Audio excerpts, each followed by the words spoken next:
सीधे लेकर चलते हैं जरा एकनाथ शिंदे गुट की शिवसेना की प्रवक्ता शायना एनसी जी इस वक्त हमारे साथ मौजूद हैं। शायना एनसी जी, कल एग्जिट पोल के आंकड़े और अब आज ये शुरुआती रुझान और चेहरा आपका मुस्कुराहट वाला सब कुछ बयां कर रहा है कि कितनी खुशी आपको हो रही है इस वक्त, क्या कहेंगे आप? देखिए, सर्वप्रथम मैं ये कहूंगी कि हमारा जो लक्ष्य रहा था यही था कि हम प्रगति के आधार पे राजनीति करें, प्रगति के आधार पे लोगों के सामने जाएं। हमारे नेता आदरणीय एकनाथ जी शिंदे ने उजागर किया कि जो लोग मराठी मानुस, मराठी अस्मिता, मराठी अभियान की बात करते हैं, अभिमान की बात करते हैं, वहाँ उन्होंने कुछ नहीं किया 25 साल में। आज जब एकनाथ जी शिंदे गए ऑन ग्राउंड तो उन्होंने बीडीडी चौल में लोगों को घर दिया, गिरनी कामगार को हक का घर दिया, रमाबाई नगर में 17,000 लोगों को घर दिया, पगड़ी मुक्त मुंबई किया। चलिए अब तो देखिए वो दौर निकल गया ना, जब ये सब काम गिनाने का समय था। अब आज तो नतीजों का दिन है। सवाल ये कि मामला करीबी आपको लगता है बीएमसी में रहेगा या फिर क्लीन स्वीप करने वाला है आपका गठबंधन? शायना एनसी, हमारा क्लीन स्वीप होगा, काम के आधार पे क्लीन स्वीप होगा।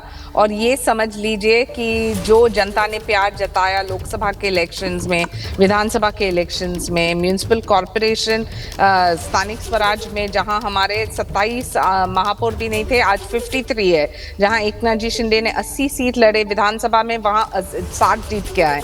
तो यही स्ट्राइक रेट आपको देखने मिलेगा। शायना एनसी, एक और सवाल है मेरा, चुनाव दर चुनाव, चाहे लोकसभा का चुनाव हुआ हो महाराष्ट्र के अंदर, चाहे विधानसभा का चुनाव हुआ हो महाराष्ट्र के अंदर, या फिर ये निकाय चुनाव हुए हो महाराष्ट्र के अंदर, जो ठाकरे बंधु हैं उनकी तरफ से बार बार खुद को असली शिवसेना साबित करने की और जो बाला साहेब की विरासत है वो अपने पास रखने की भरपूर कोशिश की गई। गद्दार वाले आरोप जो है, कटघरा जो है, वो बार बार हमने देखा कैसे आपके नेता एकनाथ शिंदे के लिए ठाकरे बंधुओं की तरफ से तैयार किया गया। आपको लगता है कि इस बार के जो नतीजे आएंगे वो इस पूरी बहस पर विराम लगा देंगे या नहीं? विराम लगा देंगे जरूर, क्योंकि ये दी एंड है। लोगों ने संदेश दिया कि जो लोग ऑन ग्राउंड काम करते हैं उनके प्रति विश्वास, और जो लोग घर से काम करते हैं उनको stay at home, work from home और नाम के आधार पे वोट नहीं मिलता है, सिर्फ पॉलिटिक्स ऑफ परफॉर्मेंस के आधार जी पे मिलता है।